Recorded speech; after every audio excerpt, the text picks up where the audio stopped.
Kumusta mga idol? Kaway-kaway naman dyan sa lahat ng mga boxing fans ng ating kababayang si Idol Casimero para na naman sa isang matagumpay na laban kontra kay Idol Mhike. Sa video na ito mga idol, ating pag-uusapan at ating sisilipin kung ano nga ba ang nangyari sa laban ng dalawang mandirigmang si Idol Casimero at kay Idol Mhike. Pero bago yan guys, kung bago ka pa lang sa YouTube channel ko, ay huwag mong kalimutang mag-subscribe at i-hit na rin ang notification bell button para sa mga susunod na uploads ko gaya nito.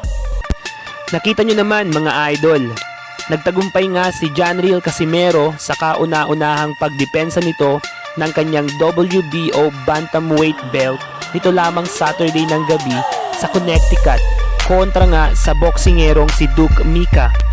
Pinataob nga ni Casimero si Mhike sa round 3 pa lang ng laban at nagdesisyon na nga ang referee na ihinto na ang kanilang laban na nagresulta nga ng isa na namang talo sa record ni Mhike. Hanggang dito na lang tayo mga idol. Maraming salamat pala sa panonood at kung nakalimutan mong i-hit ang subscribe button ay pwede mo pang gawin ito ngayon. Hit lamang ang subscribe button at ang like button at ang notification bell para update kita sa mga susunod na videos ko gaya nito. Maraming salamat mga idol.